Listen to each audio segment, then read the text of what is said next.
It's 6 o'clock in Gibraltar. It's 1 o'clock in New York, 1 a.m. in Hong Kong, 3 a.m. in Sydney, 10 a.m. in San Francisco, and 10:30 at night in Mumbai. Actually, it's probably 9 a.m. in San Francisco because this is one of those odd weeks where the clocks in Europe have moved, but they haven't moved in the United States of America. So, greetings, good morning, good afternoon, and good evening, depending on where in the world you are today. My name is Patrick L. Young. The IPO-VID live stream, Series 21, Episode 3. That makes it a wonderfully beautiful episode 123 starts here. So, what can I say first of all? Well, I'm back, ladies and gentlemen. Thank you to all the shareholders of Valerium who delivered what I can only describe as proclamation by acclamation to bring me back and elevate me as CEO. I'm truly honored by the incredible outpouring of support. And, well, after a week where roller coaster was an understatement, ladies and gentlemen, let's see what we can do as we try to restructure and rebuild Valerium. It's going to be a very, very exciting ride. And you probably guessed up front, if you're a shareholder, here I am. I'm in Gibraltar. I've been visiting our headquarters today, and we're trying to do the best we possibly can to move the whole company forward. Unfortunately, we also had a very, very sad note last week for another Patrick from the parish, the most ghastly of news. I was deeply saddened to have to report the death of Patrick Burley last week. Patrick ran SAFEX. He ran, in fact, also the European Climate Exchange, whose founder is going to be our illustrious guest today, as well as running Next Exchange. He was CEO of the London arm of LCH ClearNet, as well as working for LME and consulting for a long time to the LSEG and NYSE Euronext. Our thoughts are with Patrick's family. He was a charismatic member of the Exchange parish, and truly the parish feels much, much the less without you here, Patrick. Chris Edmonds, on the other hand, he's added to the Chicago Exodus statistics with a move to the Atlanta headquarters of the Intercontinental Exchange. He's going to be heading up ICE's fixed income and data services business. Very, very exciting news with that big move to Atlanta. And indeed, also then we had the very interesting news that FTSE and Tradeweb are going to be having a strategic partnership. That the London Stock Exchange Group can have two arms cooperate may not sound like much to you, but amidst the current balkanized silos of the LSEG Group post-Refinitiv merger, having Tradeweb and FTSE Russell working together is good news, and hope that there's some degree of synergy within the LSEG to come in the near future. Our guest today, ladies and gentlemen, is magnificent. Professor Dr. Richard Sandor, the father of financial futures, a Chevalier de la Légion d'honneur for his accomplishments in the field of environmental finance and carbon trading. Professor Richard Sandor is known worldwide as the father of financial futures. Richard is the CEO of Environmental Financial Products, EFP, which was the incubator to the Chicago Climate Exchange and the American Financial Exchange, which he sold recently. Among Dr. Sandor's academic roles, he is currently the Aaron Director, Lecturer in Law and Economics at the University of Chicago Law School, and an honorary professor at the School of Economics at Fudan University and the University of Hong Kong. Amongst a multitude of accolades, in 2002, Richard was named by Time magazine a hero of the planet, and in 2007, he was named as one of the magazine's Heroes of the Environment by Time magazine for his work as the father of carbon trading. The Doc, as he is affectionately known in Chicago, has served on the board of directors of leading exchanges such as, good grief, what a panoply, the CME, ICE, CBOT, Life, the Tianjin Climate Exchange, and I think actually he may have also served on the board of the Matif, if my memory serves me correctly. Perfect. Richard, good evening and greetings. Where in the world are you today? I'm in Sarasota, Florida, speaking to you today on the East Coast time in the United States. Patrick, thank you for that lovely introduction. It's good to have friends. Isn't it wonderful to have friends across this parish? And it's been such good fun having these conversations for months on end. And here we are reaching a veritable crescendo for Halloween, Richard. And I have to say, I love that shirt. It's absolutely spectacular. I think that shirt deserves an introduction of its own. It is an homage to you, Patrick, and knew you might enjoy something that has a Halloween flavor and a bit of Basquiat mixed in. Magnificent, magnificent altogether. Now, Richard, what a journey you have been on in this incredible era of, I think, the most exciting time in the history of the world of exchanges. But tell us, how did you get into financial markets? By accident, actually, Patrick. I did a doctorate at the University of Minnesota on the economics of science and inventive activity, and was a student of microeconomics. I ended up going to my first job in the University of California, Berkeley, in the 1960s. The summer of love and hippies and Herb Cain's version of beatniks going to the flower children. I got there, Patrick, and I started trading stocks, and I did okay, but it was hard not to, because it was the birth of, quote, Silicon Valley, literally and metaphorically, and every company was being developed. A friend of mine joined the faculty, or he subsequently joined, and he said, well, you're doing okay trading stocks, but you really ought to try commodities. And so I did all of the prep work, and I taught a course. And ultimately, a group of the Commodity Club of San Francisco came to me, and they said, you know about ag markets now, and you know about equities markets. Bank of America is willing to give you a grant. We want to establish a exchange in San Francisco. Patrick, this was 69, and we'd like it to be all electronic. And would you design the exchange and work on an electronic exchange in San Francisco in which we trade palm oil? And so I designed one. I went back and forth to Chicago, trying to figure out, how do I turn 2-bit at 4 into either a English-based auction with ascending prices or Dutch-based with descending. Modems were just there. Matching engines were peculiar. Could we design an exchange that was for profit and all electronic? You might imagine that 55 years ago, that was pretty revolutionary.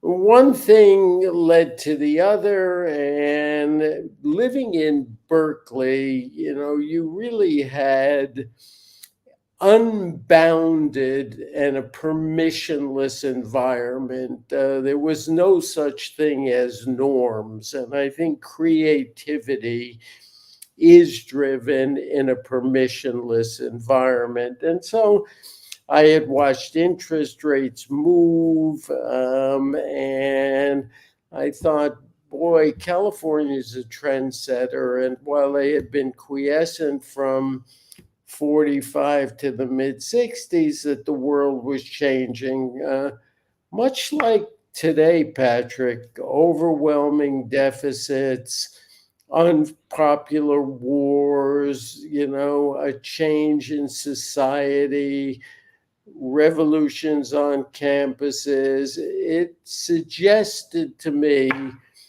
that we would return to economic history with volatile rates.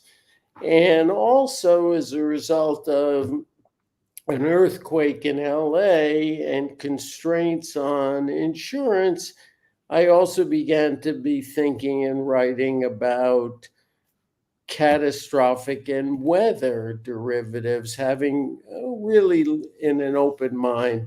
One thing led to the other, and the Board of Trade had hired a man by the name of Henry Hall Wilson. Henry was JFK's liaison with the House. They were professionalizing their footprint, and he ultimately asked me if I would join the exchange as the vice president of research, the chief economist. And I said to him, Henry, I have two ideas. One of them is for futures markets and financial instruments, particularly interest rates, mortgages, etc. And also, I'm very excited about weather and the movements of population, the long-term demographics, and that ultimately we needed alternative risk transfer mechanisms in the catastrophic and weather arena. And so, Patrick, I took a sabbatical for a year, and it turned out to be 52 years later.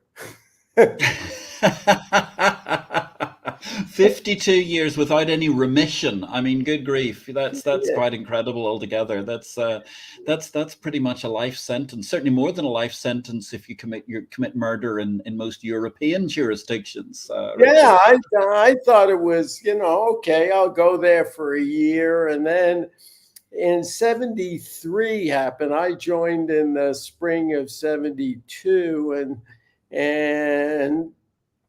1973 hit, and all of a sudden interest rates started to become volatile, and the prime hit 10%. And all of those people in the New York financial community that had told me it might be a better idea that I go back to the academic world because interest rates didn't fluctuate and there was no need to hedge. Well, it's fantastic, isn't it? It's one of those great contrarian moments when you see something like that happening. You instantly think, I should be looking in the other direction. I notice a couple of major multinational bodies have just said, oh, we're looking at $150 oil. And my contrarian in me instantly is thinking, wow, looks as if we must be ready to sell oil. Once you get the catastrophisms, it's just incredible. But it's so fascinating. And taking a step back, I've got to say, you shared with me many years ago that business plan for the electronic exchange in San Francisco. And I loved it because you were going to use acoustic couplers, and they had 1,440 baud per minute, which wouldn't be enough. I mean, if you give a child a mobile phone or an iPad with 1,440 baud per minute, they would throw the iPad out the window in 10 seconds flat. I mean, it's absolutely nothing. And yet you were able to engineer the first concept of an electronic futures exchange using that technology. Yeah, it was. I had partnered with a guy who was in electrical engineering and computer science. He was a professor that had sat in one of my courses on technological change. And I said, why don't you handle the hardware and I'll do the systems design? And we managed to get to GE and couplers and modems. And actually, it would have been feasible. And the founders decided that they didn't want to make the investment. The exchange ultimately did begin, and like most new products, ultimately did not succeed. But you and I know that in these futures markets, if one is going to invent, one has to be prepared to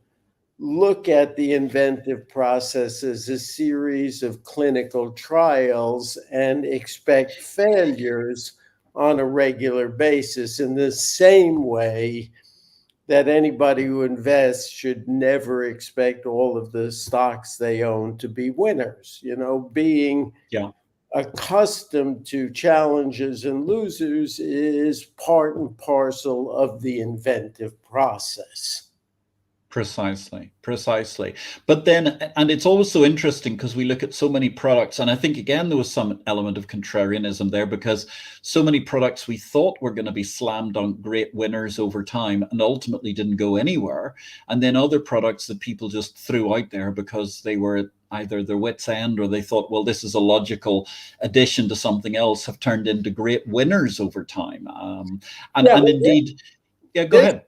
this had, a number of other significant challenges. We think in the inventive process, starting an exchange or starting a new product or a new futures market, Patrick, is nothing more than, a cost benefit. What are the potential benefits and do they outweigh the costs? And if they do, then you can ultimately do something.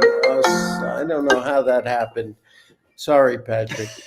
You're Um, just a man in great demand, Richard. I, That's I, fine. I don't know, but you've got to overcome. The problem was that you had to have a regulatory environment back in, Patrick, as you well know, I'm 700 years old. So back in the day, the Commodity Exchange Authority had designated products that it controlled, and it was based out of the Department of Agriculture because that was the history of regulation in America.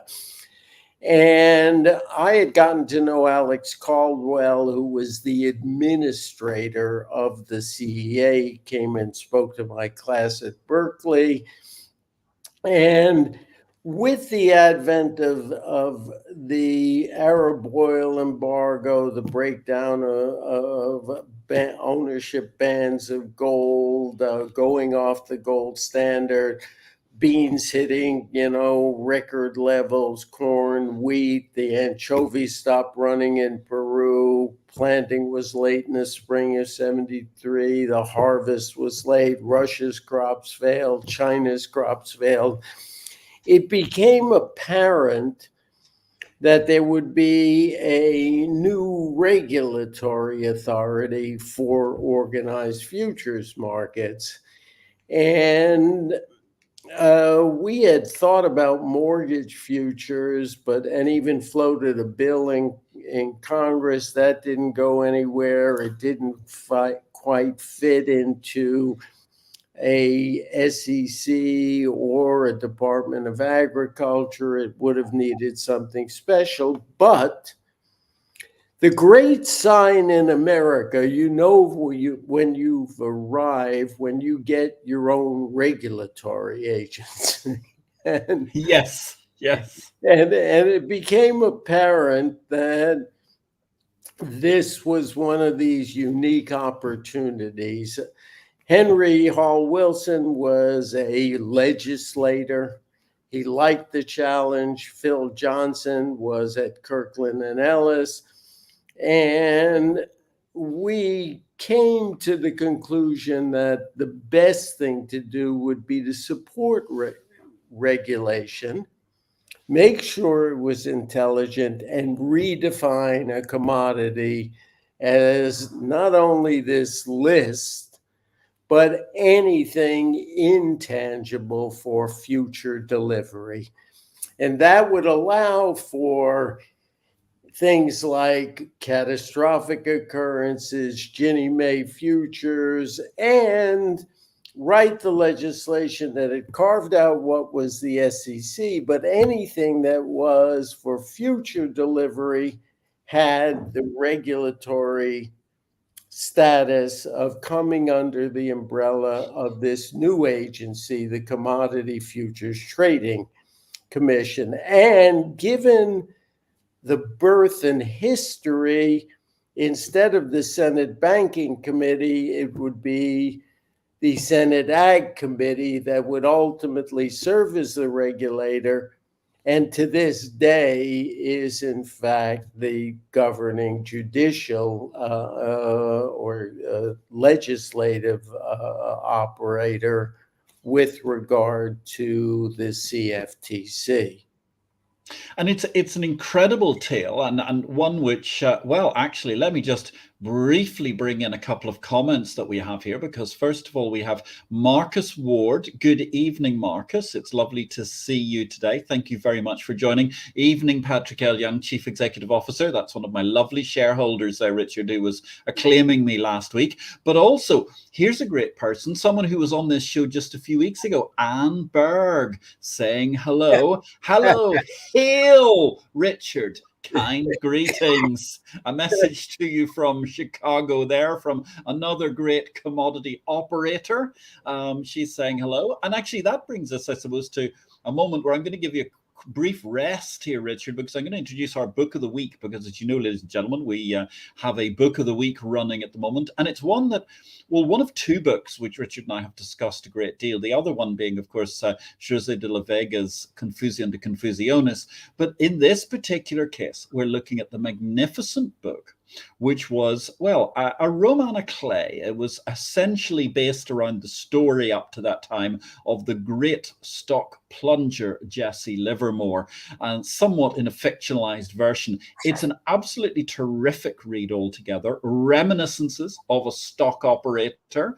It has been a cult bestseller, I think, throughout the course of the last, well, 7, 8, well, 10 decades now. I mean, it's a century old, this book, first published in 1923. It remains an absolute must read. And indeed, quite fascinatingly, only recently we saw that Caroline Ellison, she of one of the many FTX folk who turned state's evidence against Sam Bankman-Fried, made a remark on social media saying, reading reminiscences of a stock operator and it's disturbingly relatable. A tweet she gave out when, well, back in the halcyon days for crypto, when Alameda FTX were at their high point of feigning solvency. Anyway, it's a great book, ladies and gentlemen, always worth a read. I thoroughly recommend it. And Richard, I think that's a tome that you claim to be 700 years old, but it even predates you, that book, in the world of financial markets. Yes, exactly. It is a wonderful read, and I think the audience would do well to follow your recommendations to give it a read. Thank you. So, I mean, Richard, it's incredible. You were there. You were the founder, the father of financial futures. You're acknowledged by the city of Chicago in that great role. But I mean, it was truly fathering, because I mean, there was an incredible amount of nurture, and there were products that nobody wanted in the interest rate field, but eventually you found this fabulous niche. It must have been both the best of times and the worst of times, to quote another great novelist.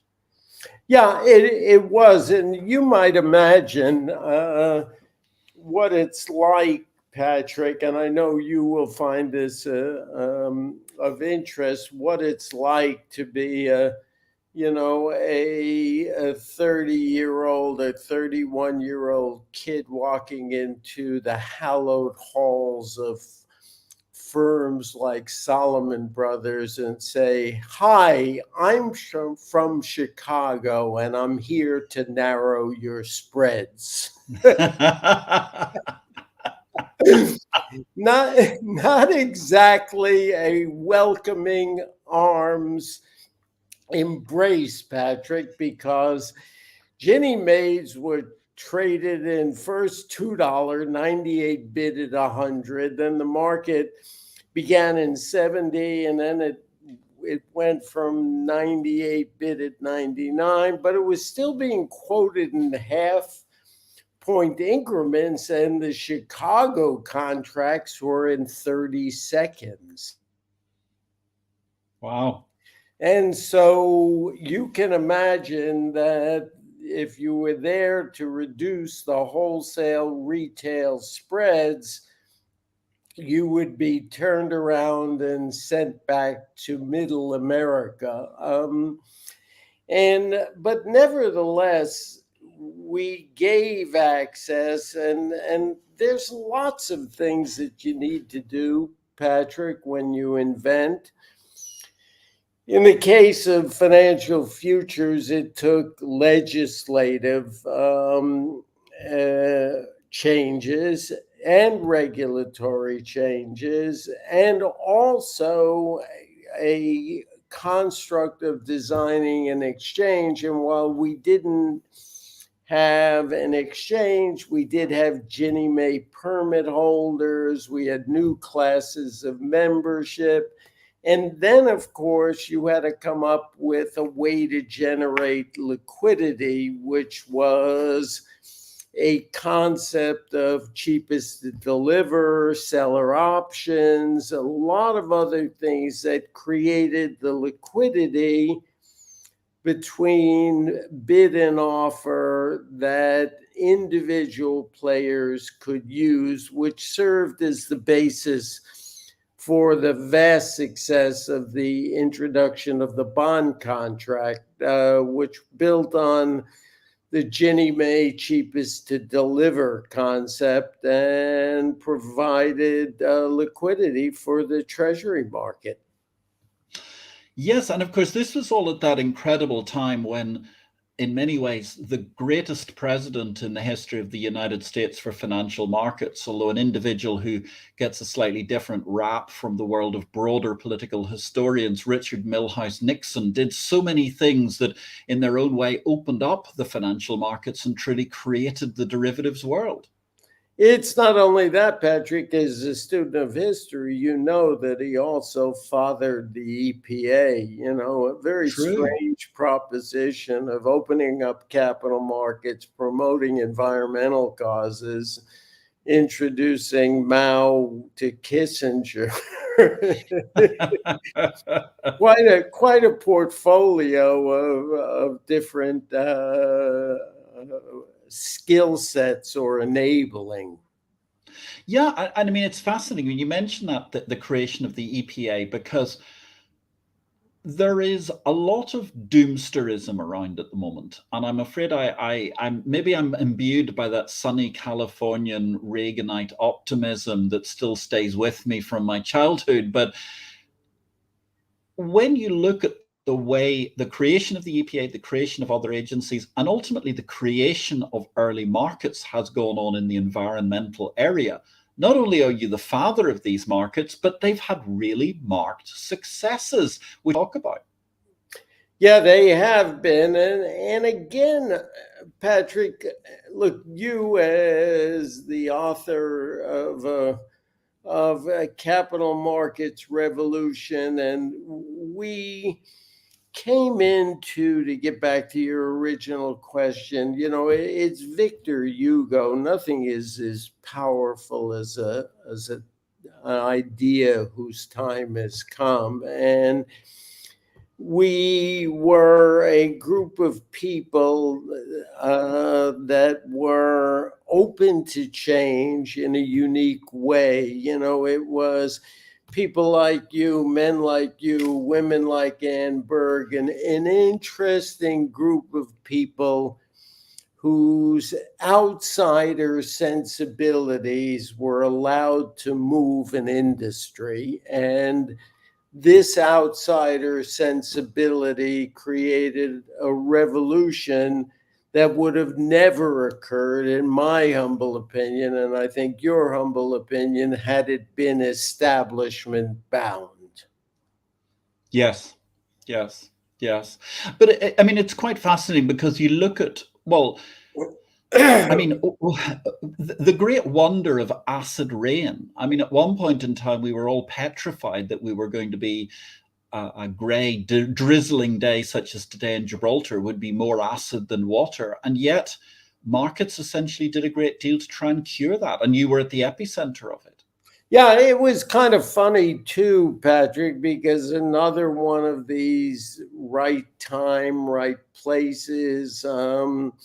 I had been toiling away in the financial derivatives, and I was approached in the late 80s by a group of lime producers. and they had formed something called the Coalition for Acid Rain Equity, CARE. And it was CARE's mission to support an act which would cap the amount of sulfur emissions in the United States. Well, why on God's green earth would lime producers be so driven? Well, it turns out that there's a chemical factory, it's called a scrubber, in which you pass flue gas through, and if it has lime in it, it sucks the sulfur out of the flue gas, and so the emissions of sulfur are reduced, and therefore sulfur can't get into the atmosphere, combine with oxygen, and then have water and produce acid rain. At that time, acid rain was the apocalypse. You know, there were movies called Black Rain by Michael Douglas, you know, as a metaphor for the ends of time and the apocalypse. And so there was this need, you know, much like I think it must have looked in World War II when, you know, London was shrouded in this pollution. Pittsburgh was like that, and Chicago was like that, and upstate New York was getting defoliated, and the rivers were becoming acidic. And they said to me, well, you commoditized interest rates and managed to turn them into commodity. Can you do that with air? And I said, for sure, you know. And so I wrote a paper, advocated for it. Jim Thompson, who was governor of Illinois, that was on the board, and he knew Riley, who was Bill, who was the head of the EPA. We went in to see them, and we convinced them the legislation had to have continuous emission monitors because the speculators would need to know emissions to be able to trade in the market. It couldn't be asymmetric information. And ultimately, Patrick, the act was passed, and the Board of Trade conducted and won the right to do pro bono auctions. And we did, the Environmental Financial Products predecessor, did the first trade. And I think that's worthwhile to discuss for a moment, if you think it's okay. Please. Please. Go ahead. People think that you go and you buy and sell gold and you buy and sell SO2 emissions the same way, and they don't think of the futures market as a financing mechanism. And what happened was we came across, and had a joint venture with Zurich Insurance and a subsidiary called Centuri. And we found a municipal utility in Kentucky that was building a scrubber, you know, that would use lime, etc. And they were going to enjoy the privilege of working with a renowned investment banker who would provide and help them with construction financing, and ultimately financing $25 million, which they didn't have for the scrubber. So we said to them, look, how about this? Why don't you cancel the financing with your investment banker, and I will present value your reductions for decades and buy them now and give you the 25 million. So you can forget putting the city in debt, and we'll take in those emissions reductions and we will principal them, which we did. And then we found another utility that couldn't build a scrubber because a scrubber requires acres of land. So Mhm. they needed to permanently have enough credits in their account so they can continue to operate their utility, not fire people, not close down. And so they had a cost of capital. So we created a zero at their cost of capital and sold them a stream of allowance reductions and financed with a zero coupon and backed into the sulfur price. So the first financing was in effect, or the first trade was a financing of a scrubber. It really wasn't the buying and selling. And then we had this enormous problem that the EPA registry wasn't up. So there was a wonderful administrator who passed recently, Brian McLean. Brian, wherever you are, God bless you. A wonderful man, and we worked with him developing the registry. So I had the deal set, but I could have really been chopped in pieces because the EPA registry wasn't finished and I didn't know when it would be finished. So we did the deal and I turned to the derivatives toolkit and we bought some bond options, and fortunately race went the right way and the trade, and we consummated it with the opening of the registry. So this whole thing, if you look, it says buy and sell, and it looks like Center Financial Products bought some and it sold it to Carolina Power and Light, and it looks like it was a simple trade, but it was a year of unhedged, volatile rates, unknown price discovery, but markets work. They have eyeballs, they can see things. And this was a perfect example about how financial engineering could result in profitability and social good. And that's so interesting because, I mean, obviously, one of your books was actually, if I recall correctly, it was Derivatives for Good or Markets for Good, you called it. And it was talking about exactly that precept. And therefore, perhaps, well, let's offer a couple of, first of all, some proclamation by acclamation by one of the world's leading commodity experts. Anne Berg is back. Happy to see your wit and intellect on full display, Richard. Aren't we all, Anne? I think it's absolutely magnificent to see. And it's so good that you could join us today. Now, moving down through the generations, here's a tricky question for you, oh father of financial futures. Hello, Richard, says Natalie Lianto. What is your proudest achievement in your career so far? I think the proudest achievement has been to be a teacher. Patrick, that's what I started out to do. I mean, I wanted to, enrich young minds. I still teach. I have, this is my 60th anniversary of teaching at the college level, Patrick. Whoa. And my first class was in the summer of 63 at Brooklyn College. And I taught an introduction to economics, micro. And I think over the years, whether I've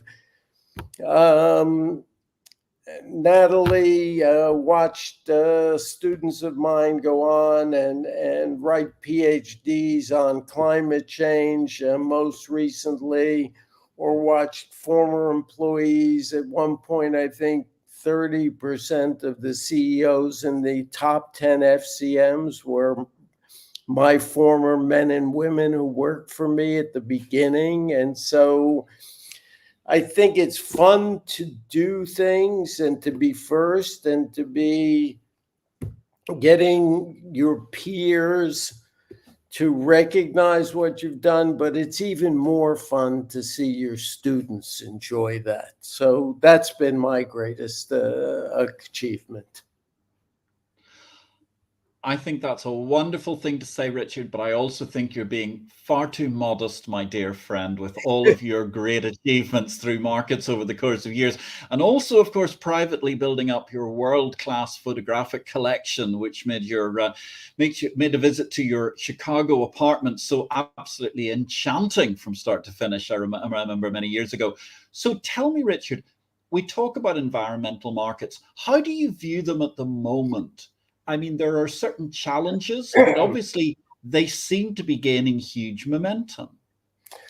I think the proposition has been clear. My teacher, Ronald Coase, recognized this first in an article in 1960, and we're only beginning to see the role of emissions trading in combating water shortages, air quality, climate change, etc.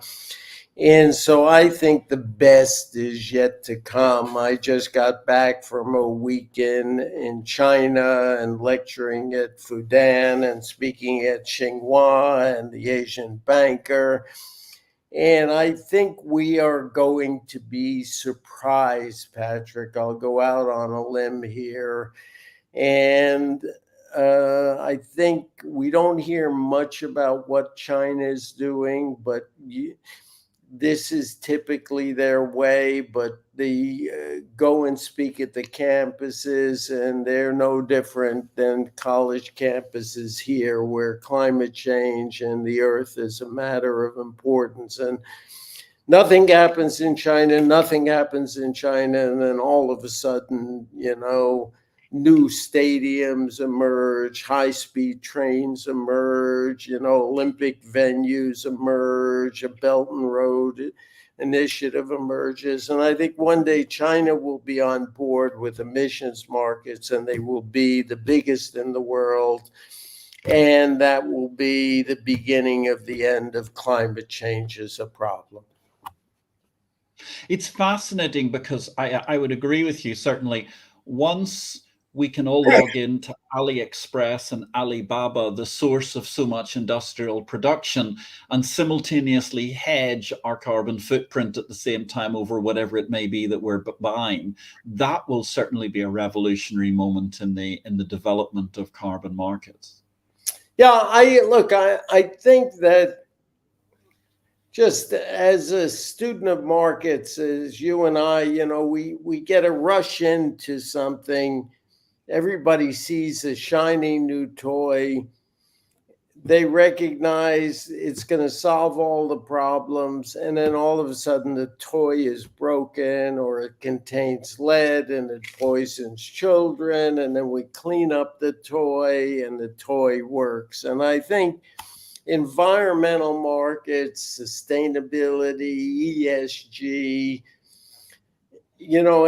all have to go through ebbs and flows of public acceptance, criticism, and then adoption, and Schopenhauer said the truth goes through first three versions. In the first, it is rejected as absurd. In the second, it is violently opposed. And in the third, it is accepted as self-evident.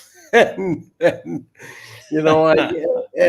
I think the Schopenhauer, notion of environmental markets will fall into that category. Right now, we have carbon credits being done, and I watched it when I worked on the first ESG index, which ultimately the Swiss mutual fund called the Sustainable SAM Asset Management, and we did Dow Jones Sustainability, and same thing, rejected or dismissed as absurd, violently opposed, now accepted, now it's burnished a little, it'll come back. And so we have all of these things that are like markets. They come in ebbs and flows, and there's charlatans and there's people who abuse it. But a well-regulated environmental market, subject to independent verification, things of this nature, ultimately will help us combat the shortage of what are called natural resources, air, water, etc. And that, of course, has been an incredible period of your career. But most recently, you developed some really, really fascinating interest rate products, again, somewhat against the grain, because you did so during this amazing mania called quantitative easing, just when interest rates once again had fallen out of favor. And nowadays, I think a whole generation of interest rate traders think 4% is a staggeringly high interest rate and are having paroxysms as we reach 5% and more in American mortgages at the moment. But tell us a bit about that. I mean, that was a very, very interesting product that you developed through your American Financial Exchange. Yeah, that was, Patrick, the same sort of thing. It was in 2011. A friend of mine called me up, as you know, Patrick, and other folks in the Chicago community call me Doc, and I will ultimately get a call and it will say, "Hey Doc, have you thought about this?" Or, "I want that alert." And I got a call, one of those "Hey Doc" calls in 2011. And the "Hey Doc" was, did I hear that Royal Bank of Scotland had fired a group of people for manipulating LIBOR? And I said, and you know, there are epiphanies that what psychologists call the aha moment. This was an aha moment for me. Because I said, well, once they start firing their own and eating their young, this is the beginning of the end. Because even I know if a bank is firing somebody for manipulation, there has to be somebody they manipulated with. So that means there's two manipulators. And even to a naive student of mathematics, if there are two, there are going to be four. And if there are four, there are going to be eight. And so I figured we need to come up with an alternative to LIBOR. I gave a paper at the World Federation of Exchanges in 2012, said this is the beginning of the end, and decided that the way to approach the problem was not with the money center banks, the four that control it, but was to pay attention to the 5,000 other banks in the United States, and that they borrowed at credit-sensitive rates, and they are the ones that needed a benchmark that reflected their own borrowing and lending. So I got out the old playbook, you know, that I had gone to Mississippi to mortgage bankers, and now I went to Arkansas to regional and community banks. And I ate a lot of pulled pork, ribs, and barbecue, and went to see, you know, banks in Tupelo, and then proceeded to go with my young people to Elvis Presley's house, Patrick, and managed to be St. Louis ribs and Memphis pulled pork and things of this nature, and rural South, and it was a lot of fun. Ultimately pulled together about 5 trillion in assets, about a quarter of America's banking system, set up a central banking platform where they could borrow and lend for each other. And then ultimately the average rate that they borrowed and lent became a Maribor. Now we sold that business to a London hedge fund, a private equity firm, and they're taking it. I enjoy Patrick, as you know well. I'm kind of have a lot of fun planting trees and also watering saplings. I'm not so good, and I don't have as much fun trimming branches. And so my core competency is to invest and then sell. And this is what we did. And so I got a couple of other big challenges, work in China, a few other ideas that I don't want to share with you at this particular point till they're ripe, but there's so much more to do. There's so much that markets can offer, and in a world in which people don't believe in incentives and are loath to recognize the value of markets, I think the opportunities have never been bigger. Hear, hear, Richard Sandor. I think the opportunities have never been bigger. And I think the opportunities, large and small, are enormous. When you talked about at the start of the show about auction markets, I mean, I think we're only scratching the surface of what we can use for price discovery, which are deploying sensibly created and nurtured auction markets for all manner of different products. I think we've grown rather too confident that all markets must be super liquid these days. We're actually injecting a little liquidity into a marketplace can be not a dangerous thing, an absolutely wonderful thing for transparency and users. No, and we're beginning, and everybody says, well, what else can you do? You've pushed the boundary and there's air and water. Well, I teach a course at the University of Chicago, and I ask the students to do 2 things. Then naturally they need to understand markets, and there are some fundamentals, but they ask them to do a class paper. And the class paper is one in which they identify what economists call an externality, a market failure. And then they come up with a way to solve it and invent a market.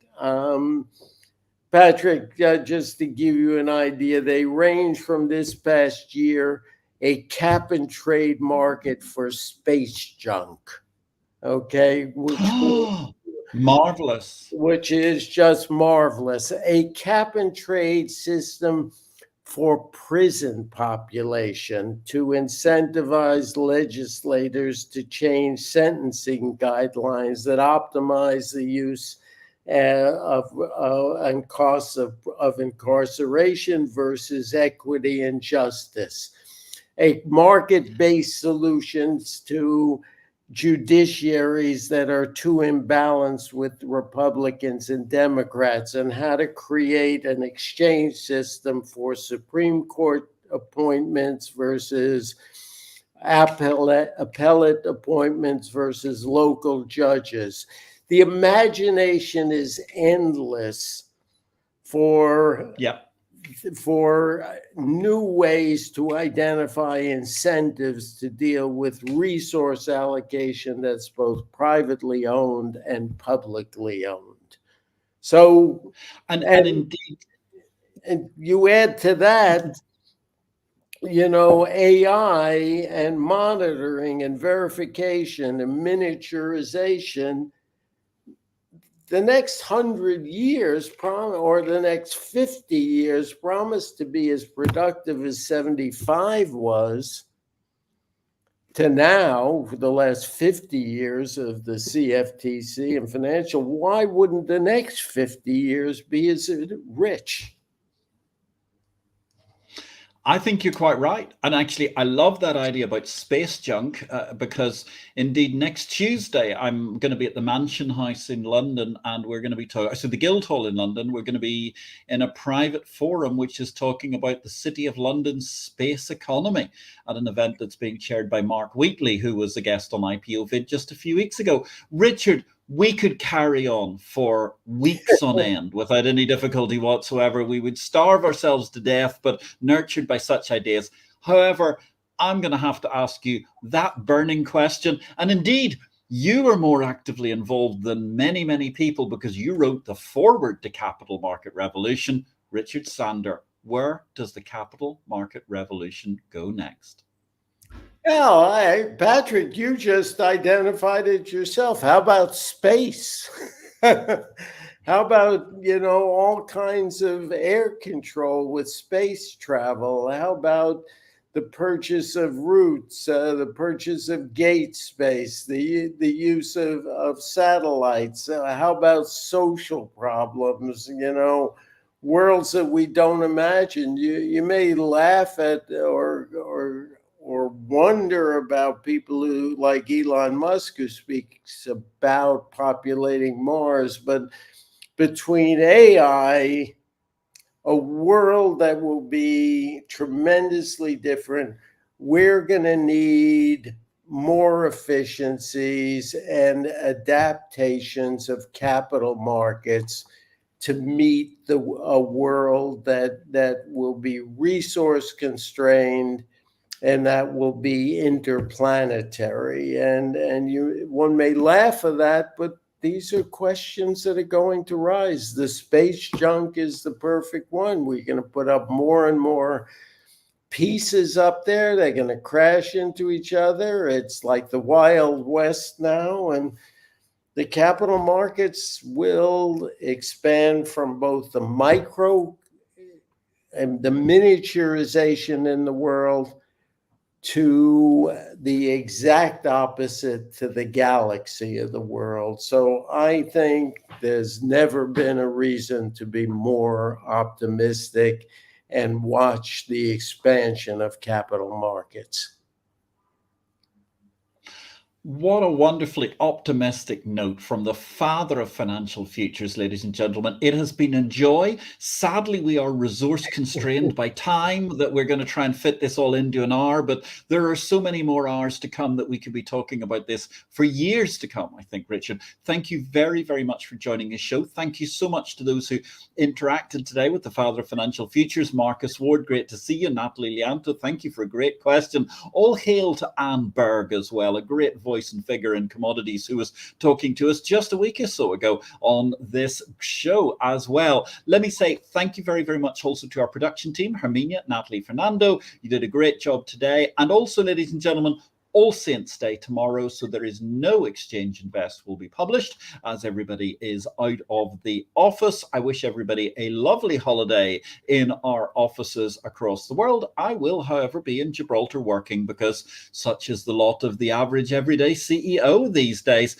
And indeed, Richard, thank you once again. A magnificent show, ladies and gentlemen. Catch all of the books of Richard Sandor, all of his writings. They're just so fascinating altogether. Next week, we're going to be inside the Ice House in London with a fabulous guest coming up from there. Of course, the Intercontinental Exchange, another body on whose board Richard Sandor formerly sat. My name is Patrick L. Young. I am the Chief Executive of Valerian PLC this week. Gosh, that sounds so exciting to say.